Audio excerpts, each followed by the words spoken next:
اکثر لوگ سوال کرتے ہیں کہ آسمان سے فیصلے جلدی کیوں نہیں اترتے، ہم پر بند دروازے آخر کیوں نہیں کھلتے۔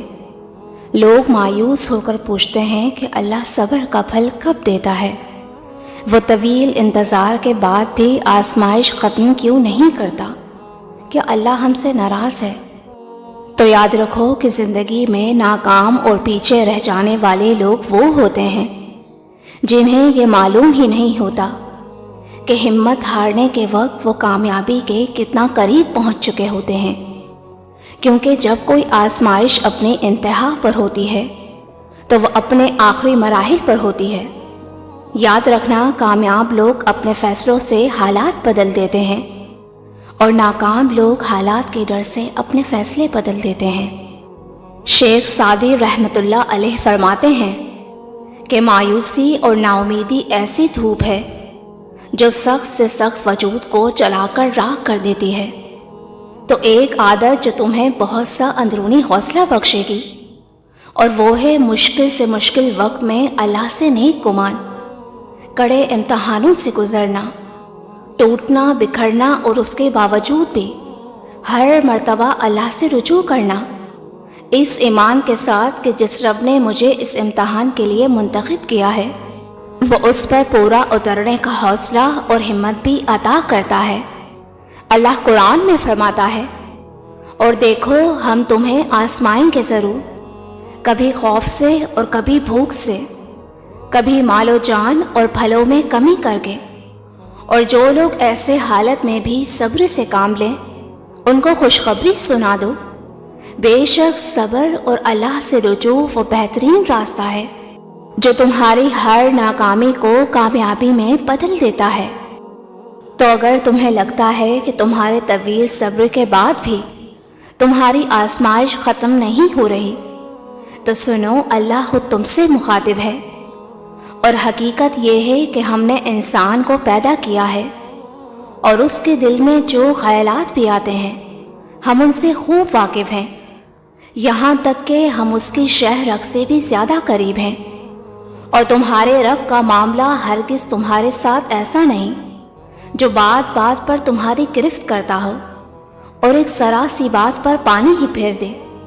وہ بڑا فیاض اور کریم ہے، جو بندہ بھی اس کا وفادار ہو وہ اس کی خطاؤں پر چشم پوشی سے کام لیتا ہے، اور جو کچھ بھی خدمت اس سے بند کراتی ہے وہ اس کی بڑی قدر فرماتا ہے۔ جانتے ہو وہ کون سا راستہ ہے جو تمہاری طویل آزمائش کو مختصر کر دیتا ہے، اور جس پر چلنے کے نتائج عارضی نہیں بلکہ ابدی اور لازوال ہوتے ہیں؟ تو سنو، مشکلات چاہے کتنی ہی سخت کیوں نہ ہو اور آزمائش کتنی ہی طویل کیوں نہ ہو، کچھ چیزیں ایسی ہیں جس سے اللہ کی مدد مل کر ہی رہتی ہے کہ جب تم مستقبل کے تمام خدشات کی فکر سے آزاد ہو کر اپنا معاملہ اس عظیم رب کے آگے رکھ کر مطمئن ہو جاتے ہو کہ جس کے پاس ہر پرانے زخم کا مرہم اور ہر نئے سفر کی بہترین منزل کا وہ راستہ موجود ہے جو تمہیں دنیا کی نظر میں باکمال اور اللہ کی نظر میں سرخرو کر دیتا ہے۔ یاد کرو وہ وقت جب حضرت نوح علیہ السلام کی کشتی میں پرانے زخموں سے چور وہ لوگ بھی موجود تھے جو اللہ کے یقین کے سہارے پر ہر طوفان سے ٹکرا گئے مگر ہار نہ مانی، اور ان کا بھروسہ اللہ ہی سے جوڑا تھا۔ قرآن کہتا ہے، نوح علیہ السلام نے کہا، اس کشتی میں بیٹھ جاؤ، اللہ ہی کے نام سے اس کا چلنا اور ٹھہرنا ہے، اور یقیناً میرا پالنے والا بڑی بخشش اور بڑے رحم فرمانے والا ہے۔ یاد رکھو، مستقبل کے خوف اور ماضی کے غم خوش باش انسان کی ہنسی چھین سکتے ہیں۔ ٹوٹے دل اور ٹوٹے رشتے تمہارے ہر اگلے لمحے کو اداس کر دیتے ہیں، اسے حزن کہتے ہیں۔ مستقبل کا خوف تمہیں مشکل آنے سے پہلے ہی مشکل میں ڈال دیتا ہے، اور حادثے سے پہلے ہی حادثات کے اثرات تمہیں آ گھیرتے ہیں۔ لیکن پتہ ہے تمہارے رب نے کہا ہے کہ جو کوئی تقوی اختیار کر لے، یعنی خود کو بچانے کی کوشش کرے اور اپنے حال پر دھیان دے، تو وہ یقیناً کامیابی پائے گا۔ اللہ قرآن میں خود فرماتا ہے، تو جو کوئی تقوی اختیار کر لے گا اور اصلاح کر لے گا، ان کے لیے نہ کوئی خوف ہوگا اور نہ وہ کسی غم سے دوچار ہوں گے۔ تم خود کو اس مہربان رب کی بندگی میں دے دو جس کی سلطنت میں اس کے سوا کسی کا زور نہیں چلتا، اور وہی ہے جو اپنی غالب طاقت سے اپنی بندگی بچا لانے والوں کو ہر آزمائش میں سرخرو کر کے ان کی تمام مشکلات کو آسانیوں میں بدل دیتا ہے۔ ایک حدیث میں آتا ہے، نبی کریم صلی اللہ علیہ وسلم نے فرمایا کہ اگر تم اللہ پر توکل کرو جیسا کہ اس پر توکل کرنے کا حق ہے، تو تمہیں اس طرح سے رزق ملے گا جیسا کہ پرندوں کو ملتا ہے کہ وہ صبح بھوکے نکلتے ہیں اور شام کو واپس آسودہ لوٹتے ہیں۔ جانتے ہو زندگی میں حسن و ملال کے بادل کب چھٹتے ہیں اور تمہارے دل کی کیفیت باغ و بہار میں کب بدلتی ہے؟ تو سنو، جب تم بڑی سے بڑی مشکل میں صبر کے ساتھ اللہ کو مشکلات پر قادر سمجھ کر اسی سے مدد کی امید لگائے رکھتے ہو، نہ تو تمہارا دل پھسلتا ہو اور نہ ہی تمہاری نگاہ بھٹکتی ہو، بلکہ تم خود کو اس مقام بلند پر رکھتے ہو جو تمہارے بہترین ساخت پر پیدا ہونے کا لازمی تقاضا ہے، تو جان لو کہ یہی وہ خوش قسمت لوگ ہیں جن کو وہ قدر و منزلت حاصل ہوتی ہے جو ان کی تمام مشکلات کے ہر راستے کو